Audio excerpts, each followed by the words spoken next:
This episode of the LCTV News is brought to you by North Shore Community College, Leo Inc., Brotherhood Credit Union, Daolis Brothers Construction,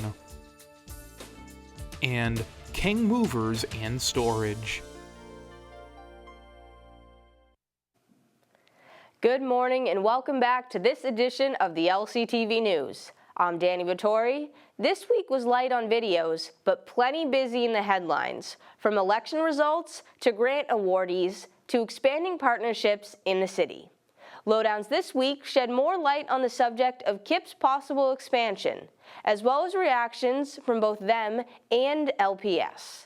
Here is the news for Friday, November 8th, 2024.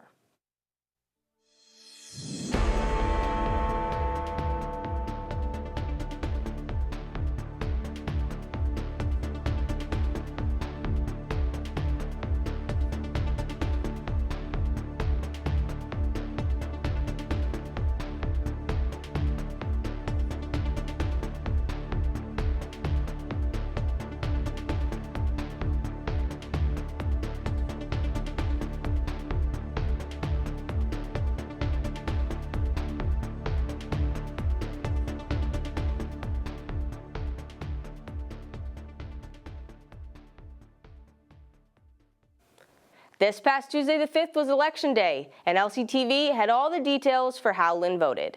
In terms of ballot questions, Lynn matched with the rest of MA, voting yes on 1 through 3 and no for 4 and 5.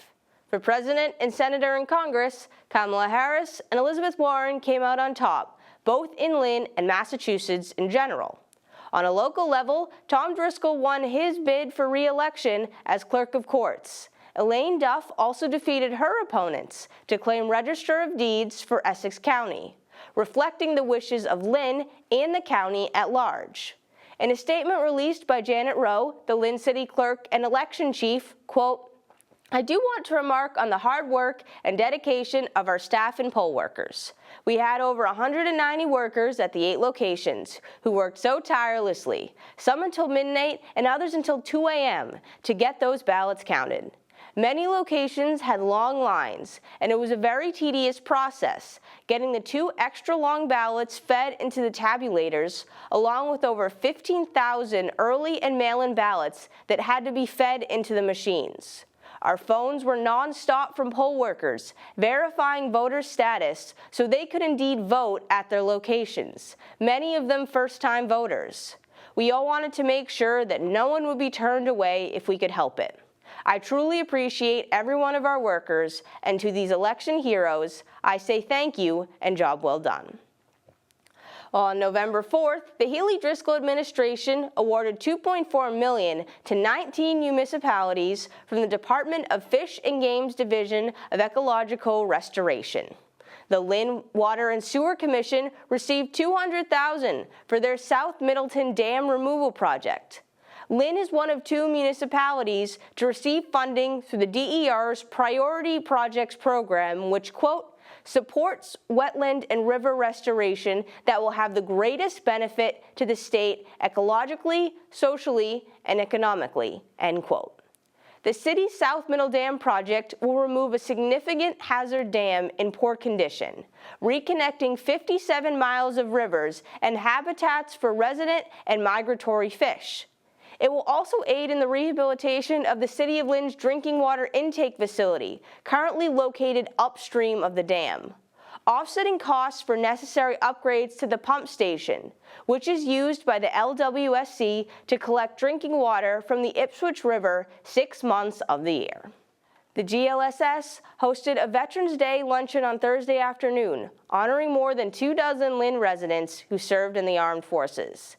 The English Marine Corps JORTC presented the colors, followed by several speeches. Food was provided by local restaurants, and attendees were treated to a clip from the real Harry Crosby, Masters of the Air, and a speech by his son, Jeff Crosby, about his father's service.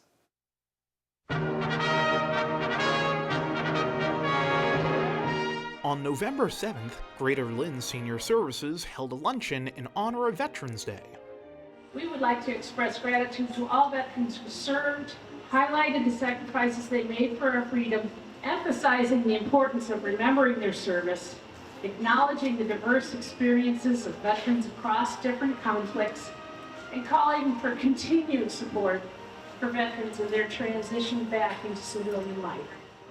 Oh, a tremendous debt of gratitude for the country we have, the life we live, the values that we share and hope to pass on to future generations. And those are all made possible because of the service and the sacrifice of our veterans. And it is important for us to have these opportunities to come together and say thank you. And what better way to say thank you than breaking bread with one another? 24 veterans, community members, and elected officials gathered for food, speeches, a drill presentation by the Lynn English Marine Corps ROTC, and watched an excerpt on a video highlighting the father of Lynner, Jeff Crosby, who served in World War II and is portrayed in the Apple series Masters of the Sky. You know, it's a war he believed in. He was a just war. I have some Jewish relatives, and one of my nieces came to me one time in tears. She said, I just watched Masters of the Air. She said, if your dad hadn't done that, I wouldn't be here. I wouldn't exist, you know, because of what would have happened otherwise. It's good for people to say not just Happy Veterans Day, but check in with your veterans, make sure that they're doing well, but also let them know that you're thinking about them. And we can make, as a lot of people around here do, make Veterans Day every day. For LCTV News, I'm Riley. The Lynn School District was awarded $35,000 by the Massachusetts Department of Elementary and Secondary Education through their Interpreter in the Education Setting Training Grant Program.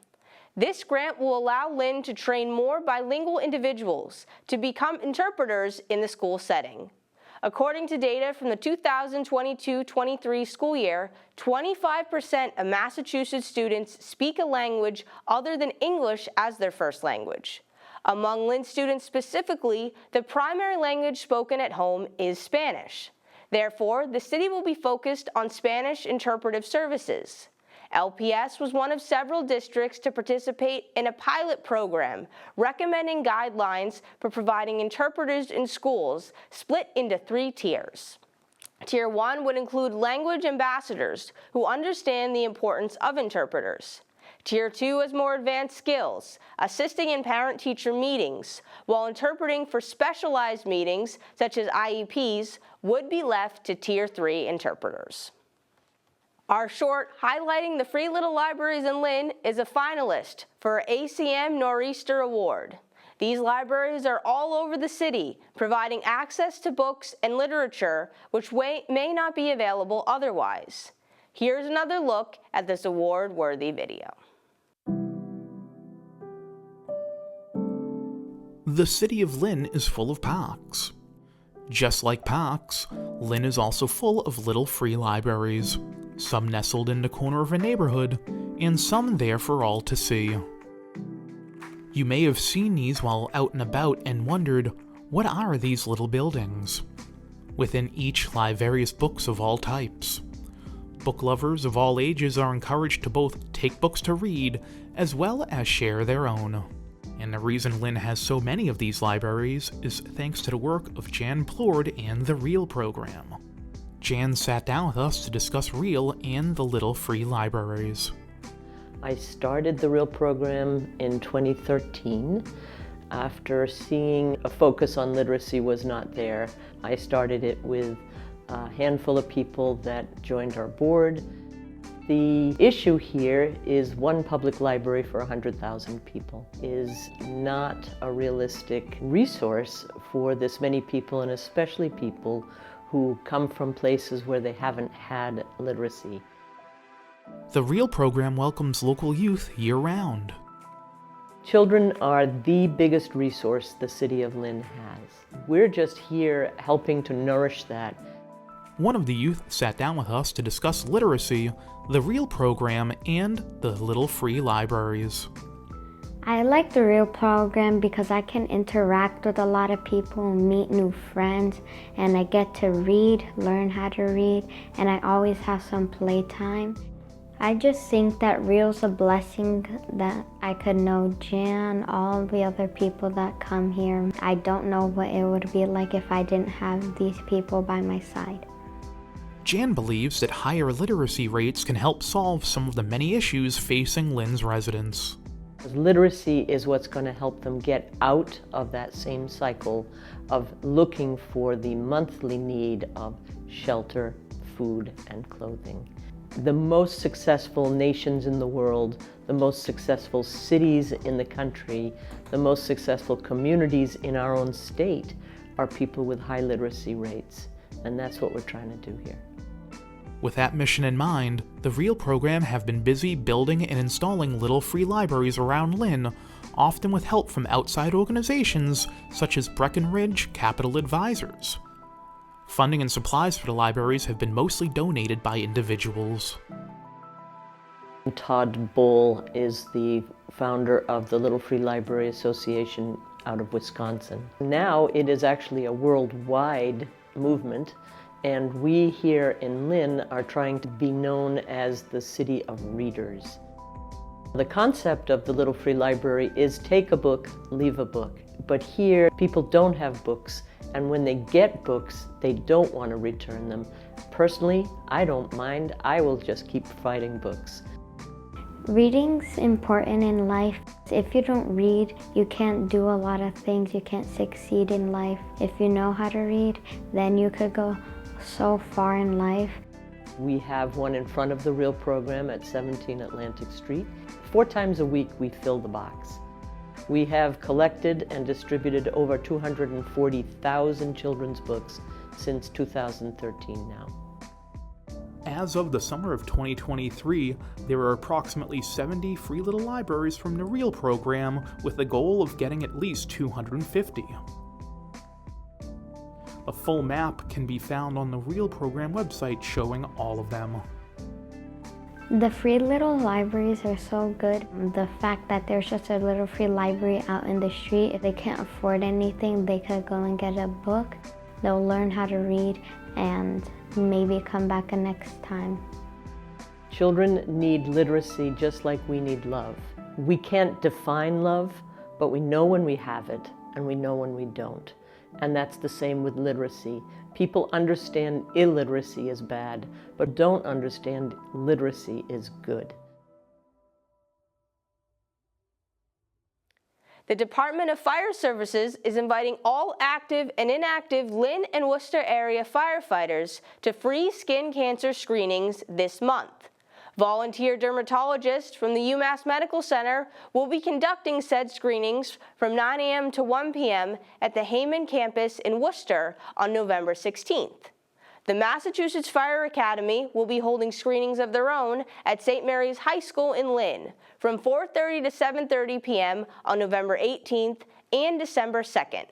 According to a press release by Fire Marshal John Devine, quote, "Cancer is the leading cause of death in the fire service. Melanoma and other skin cancers are the second leading type of cancer among male and female firefighters.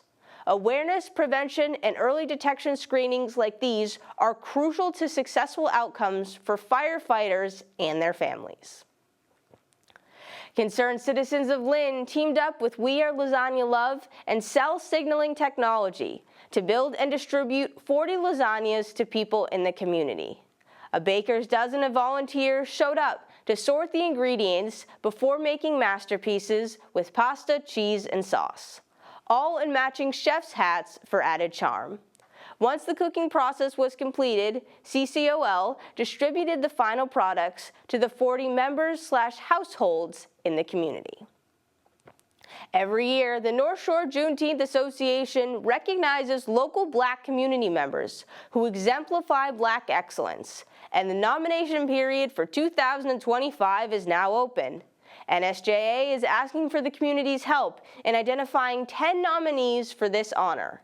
Their definition of Black excellence is, quote, "a community member of color from Essex County that embraces being Black, has achieved in their career, and has attributed greatly to their community, or both. If you know someone fitting this description, you can nominate them through the NSJA website. The 10 people chosen will be honored during an opening reception for the local Black Excellence Display on February 4th, 2025. The lowdown for this week is unique in that we combined interviews with Dr. Evonne Alvarez, Superintendent of Lynn Public Schools, and Nikki Barnes, the Executive Director of KIPP Academy Lynn.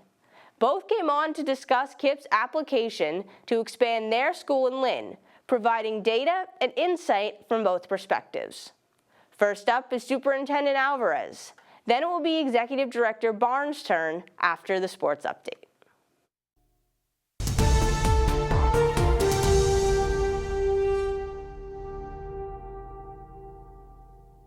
Good morning and welcome back to Lynn Lowdown. I'm Dani Vittori, and today we have on Dr. Evonne Alvarez, the Superintendent of Lynn Public Schools. Thanks for coming back on the show.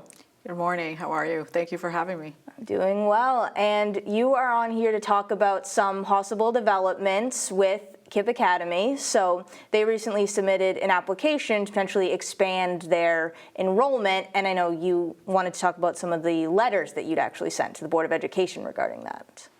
Yeah, absolutely. So out of obviously concern and to advocate for our 17,220 students, I wrote a letter to Acting Commissioner Russell Johnston back at the end of September, expressing my opposition and reservations around the expansion, the KIPP Academy expansion and application, and what the application really is asking to do, and how it would impact our current public school students. Mm-hmm. And since then, you've sent, so there's 2 other letters, one asking about the timetable of a potential decision, which, for anyone who's unfamiliar, how long would that timetable? Yeah, so the second letter was a shared letter between Mayor Jared Nicholson and the president of the Lynn Teachers Union, Sheila O'Neill, and myself.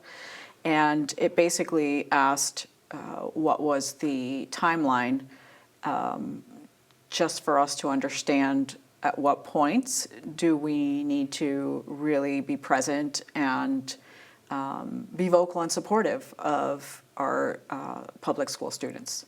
And so what the timeline, the response that we didn't get an official response, but we got a response that essentially said that it would be towards the end of February of 2025. Okay, so still a few more months. Correct. Mm-hmm. And you also have, you said there's going to be an open hearing in a couple of weeks as well, where anyone can go speak? That's correct. So on Tuesday, November 19th, there will be a Board of Elementary and Secondary Education meeting. This meeting will be held in Holyoke. The December meeting will be held in Everett, so whichever would be convenient for public comment, so that, you know, we have parents and students and community members that really support our public schools that are also interested in attending those meetings. And the third one you only sent a couple of days ago, but you were talking to me about how KIPP has to prove, that they have to be a proven provider, and you were saying the data does not support that they are. That's correct, Danielle. So under the statute in Massachusetts, a charter has to prove to the commissioner that they are a proven provider. Okay. And so the third letter submitted last Friday, also generated by myself, the president of the Lynn Teachers Union, Sheila O'Neill, and Mayor Jared Nicholson, as well as the delegation who supported the data that we looked at in all of our records and the DESE records. That's correct. We made a very clear statement about the DESE data and how the KIPP Academy in Lynn has there's a disparity in the difference in student achievement to the student achievement of students in the state, which is what the statute requires them to prove.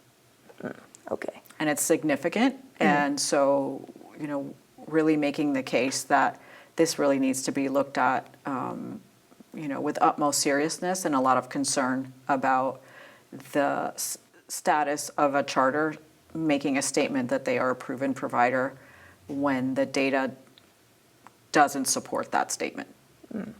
And what kind of categories do you look at? You said maybe English learners, special education, certain other ones? Right, so the statute requires them to look at English language arts, grades 3 to 9. And when we look at that over 22, 23, and 24, we see differences between 9% and 15% where KIPP is not achieving at the same percentage as the state or above. Math, grades 3 to 9, we see the same trends between 22, 23, and 24, between 5% ranging to 2% to then 8% in this past year. Wow. And then in science, when we look at grades 5 and 8, we're talking about 15, 18, and 17%, right? And these are percentages under the state average as compared to KIPP. Now, when we look at special populations, right, if we actually did a comparison of our Lynn Public School system to KIPP, we're looking at larger percentages and differentials. We're talking about English language learners, and the difference is, around 28%, and students with disabilities is about 4.4%, and low-income students close to 9%. So in order to make a statement, right, that you are a proven provider, you need to have the data to, in fact, assert that and document it, which we were just making the clear point that is not the case at this time. Yeah, and you said those are significant numbers, significant disparities. That's correct. And data doesn't, right? We want to look at facts to make data-driven decisions. And so certainly this is about, what is best for students. And you were even quoted as saying that LPS, they serve more low-income, special education, housing insecure, and English language learning students. Why is this so significant? Like, why did you make that point? It's significant because certainly the populations aren't comparable, right? Right. When we look at 17,220 students, 24 to 25% of our students are English language learners. Wow. Right, in the program, not exited, in the program. So when you look at the numbers, we're talking about thousands. When we look at English language learners within KIPP, we're talking about barely 2% of their 1,600 students. Right. Significant difference in numbers. Yeah. When we talk about students with disabilities, we're looking at our students in Lynn Public Schools close to 20%. Services for those with significant and complex disabilities are difficult to support in charter schools. And so, the concern is, what will all students do, right, when they're not able to attend programs that have specific timelines for applications, that don't support services or don't have the innovative programs, which we know we've had students return from charter to specifically KIPP to attend FDCA or attend Lynn Tech. And so those programs, right, are giving students experiences that they need for 21st century learning. You call them more innovative, expansive programs that they can participate in that perhaps charters can't offer. That's correct. That's correct. And we're very proud of those programs, and we want to continue to expand them and increase the number of seats for access for students in Lynn. And I know you maybe mentioned it a little bit, but in terms of saying not wanting the expansion, that's where you get into the funding, where it all comes from this Chapter 70 funding. So people may not understand how connected public and charter schools are in terms of, so how does that work in terms of how the funding is split? Right. So currently, out of Chapter 70, we're at about $30 million in a contribution for the charter program. Wow. And so increasing 1,300 seats, or a little over 1,300 seats that they've requested in their application, would amount to an additional 24 million or so. Wow. Possibly more. Yes, that's also a very significant So number. Yes, it's a significant amount of resources, right? Right. And I really would urge the community watching to really think about what that does to the impact of services and resources for students, especially those that are underserved and most vulnerable. When we talk about Lynn Public School in general, we have close to 1,800, between 1,800 and 1,900 students that are homeless and or unaccompanied minors. Oh, wow. That's larger than their school population. Yeah. So, it is about maintaining resources to support our students and to allocate them appropriately. And thank you for explaining it. I said, I don't know a ton about budget or how the schools work, sure. So I think you've done really well in explaining that. I do have to wrap up in a moment. Was there anything else I hadn't touched upon that you wanted to mention? No, I just want to remind everyone that, LPS is on a course of, we're on a journey of great change, and it's very exciting. We really want parents and community members and students to continue to be involved, to be curious, to ask questions about what we're doing, and to also support us keeping these resources and innovative expansion. Definitely. Well, I want to thank you again for coming on to really share this with the community. Of course. Thank you. Of course. Thank you. And once again, I'm Dani Vittori. This has been the Lynn Lowdown, and we will see you next week with more guests.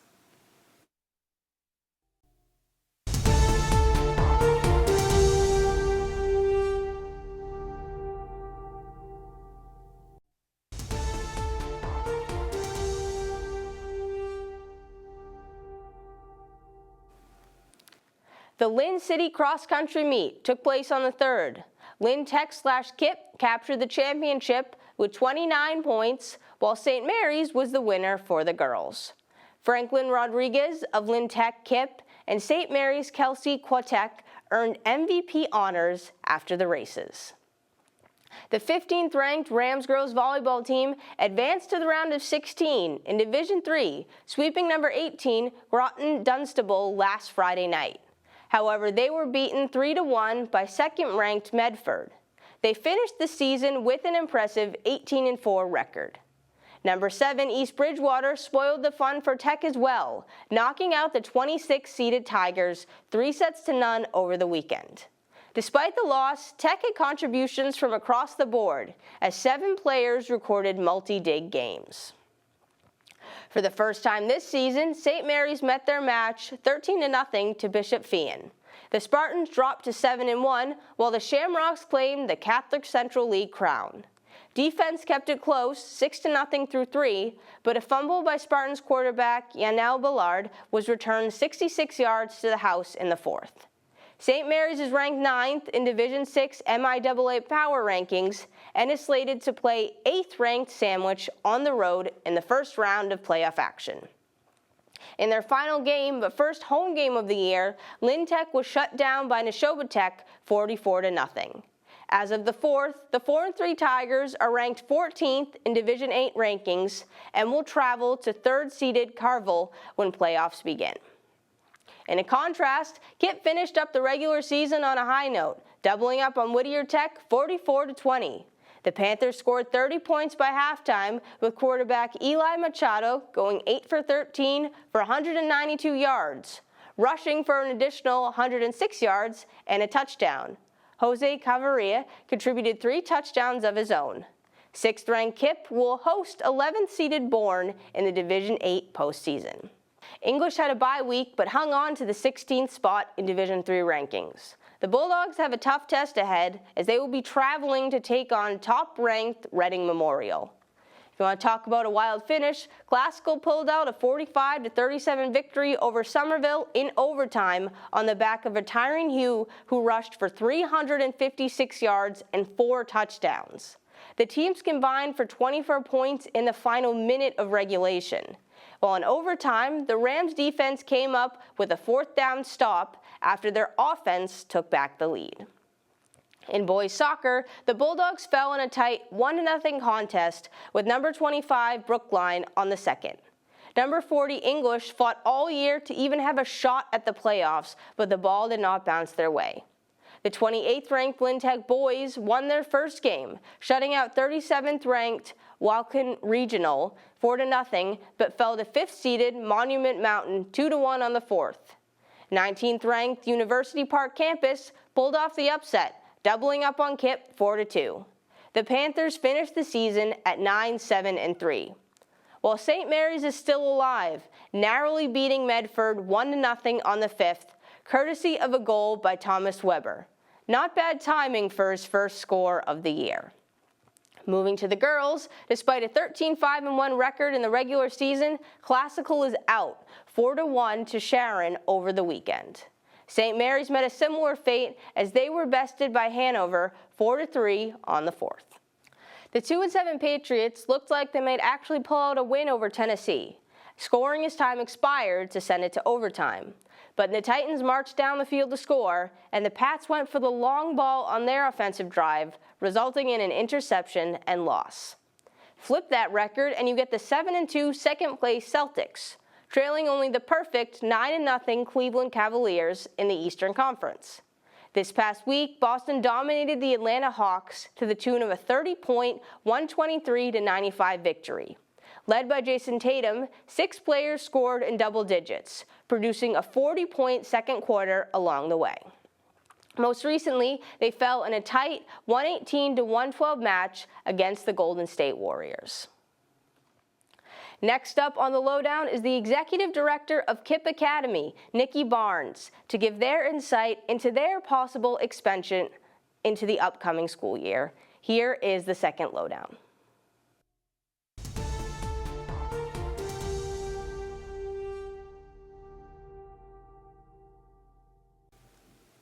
Hello and welcome back to the Lynn Lowdown. I'm again Dani Vittori, and today we have on Nikki Barnes, the Executive Director for KIPP Academy. Lynn, thank you so much for coming on the show today. Honored to be here. Great. So you are here to speak about the application you sent to the Massachusetts Board of Education about possible expansion for your charter school.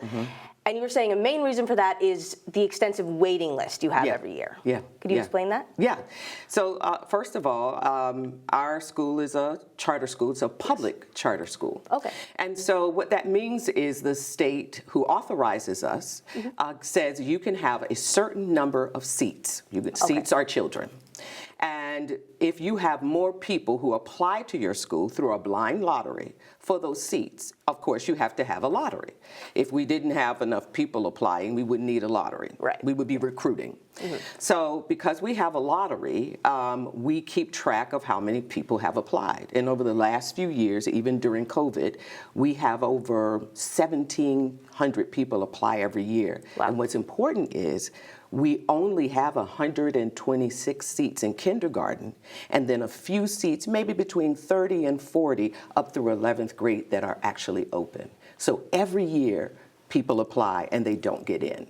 And we feel like we have sort of a list of people who want to go to our school, and that compels us to say, hey, we want to meet the needs of these families. We think we're a good option. We're a good public school option in Lynn.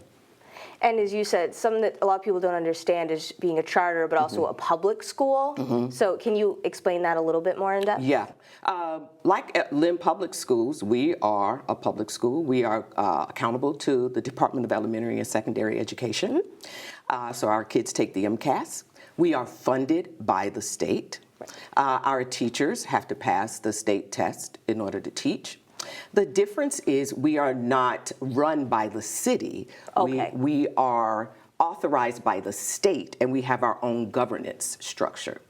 And so what that does is that allows us to have some autonomies. Our school year, for example, is longer than LPS. Yeah. Some of the things that we do in our school, we get to focus on a specific aspect. We care about co-authorship with families, our post-secondary success for our children. We believe we are successful if our students are on a path to a fulfilled life after high school, and that's what our mission is. But we are still held accountable to DESE, and in fact, because we have the autonomy, we actually have even more accountability. For example, we have to have our charter renewed every 5 years. Oh, okay. The state comes in, they talk to families, they observe classrooms, they talk to teachers, they talk to leaders, they look at our data, and they let us know whether they can renew us or not. So we feel a real sense of accountability, and we're here for that because we have the autonomy. But we are a public school. We can't turn kids away. Interesting. Yeah.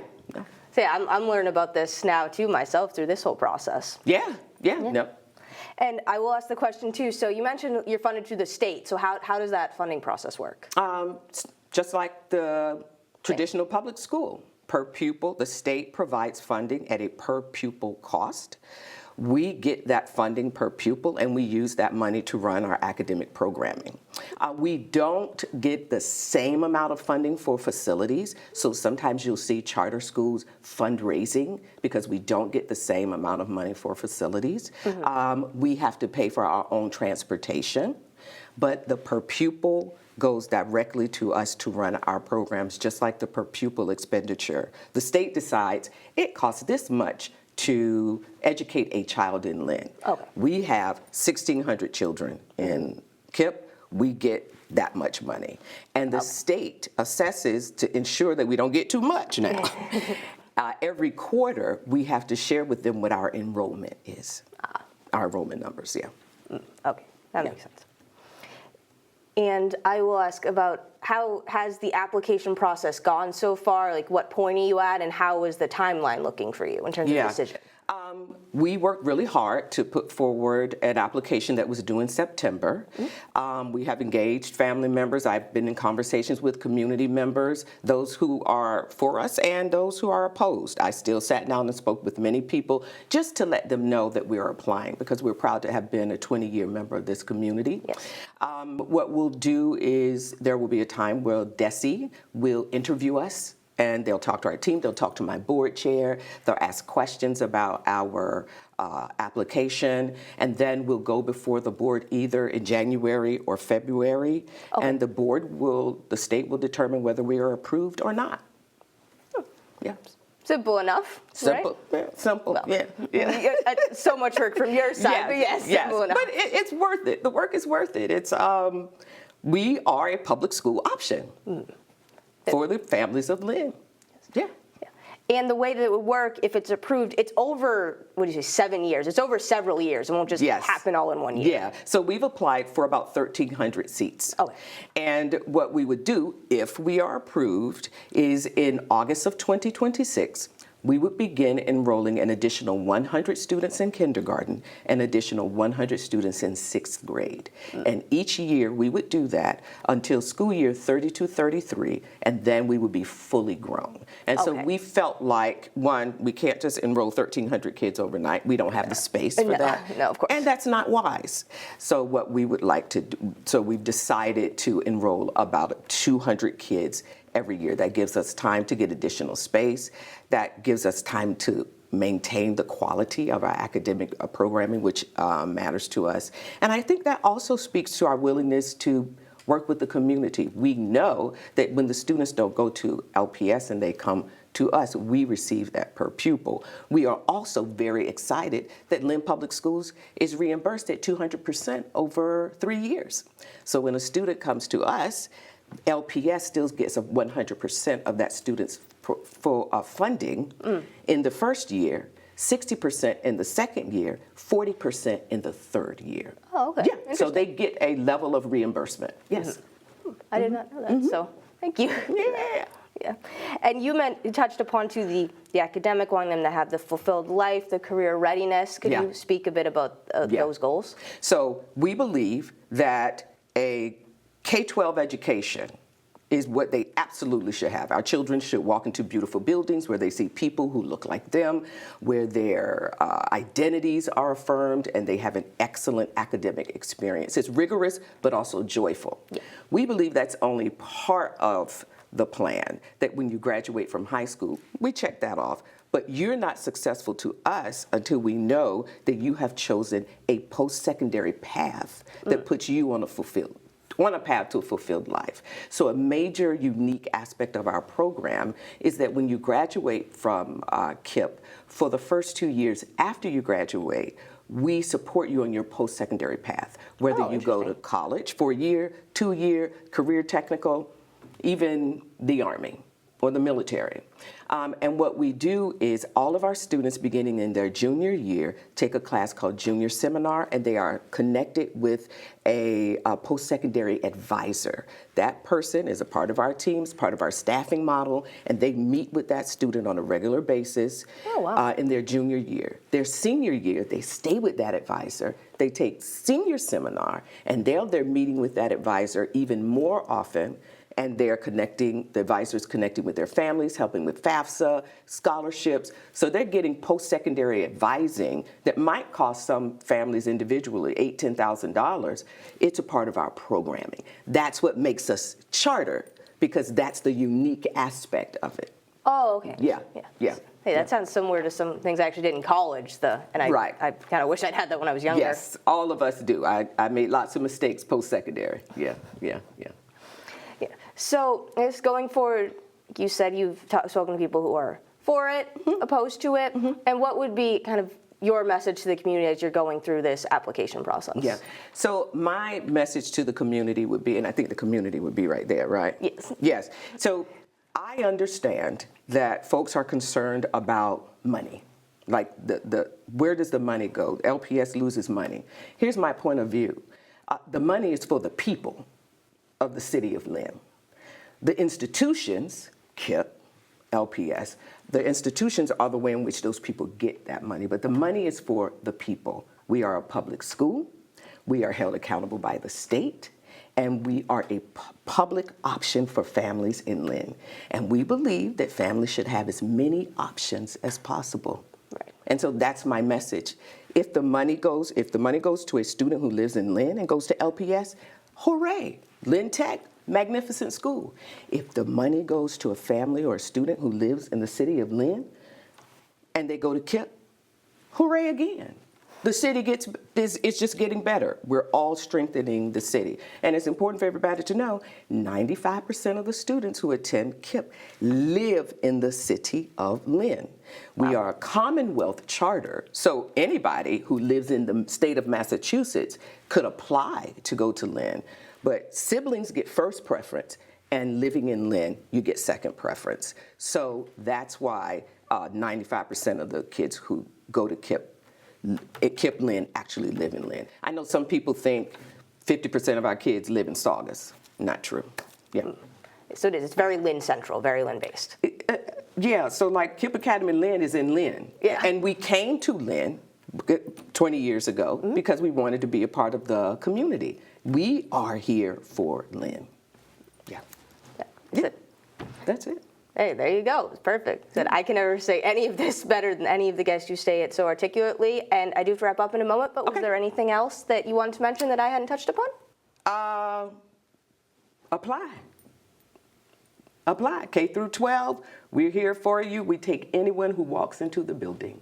Apply for KIPP. We're excited.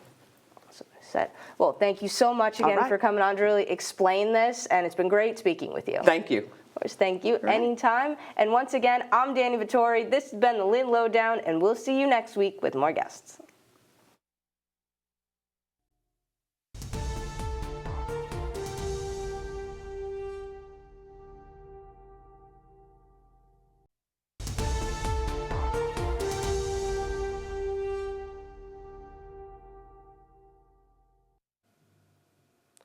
Next Monday, the 11th, the City of Lynn will celebrate Veterans Day, beginning at 9 a.m. with a complimentary hot breakfast in the City Hall foyer, immediately followed by a ceremony in the auditorium at 10 a.m.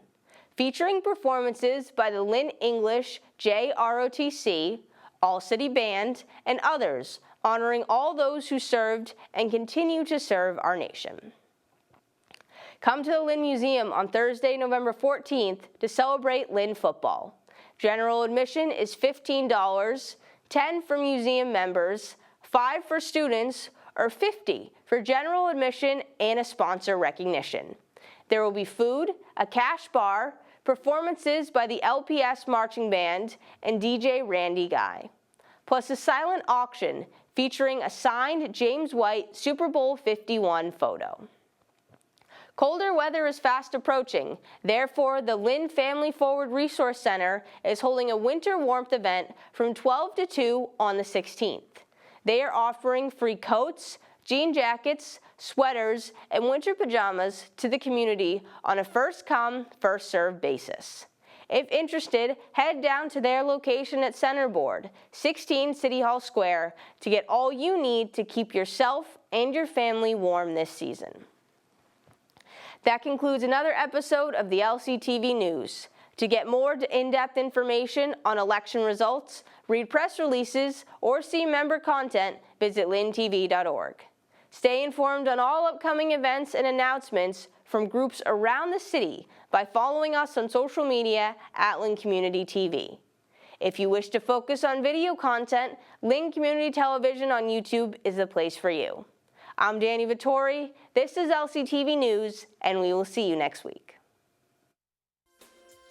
This episode of the LCTV News is brought to you by North Shore Community College, Leo Inc.,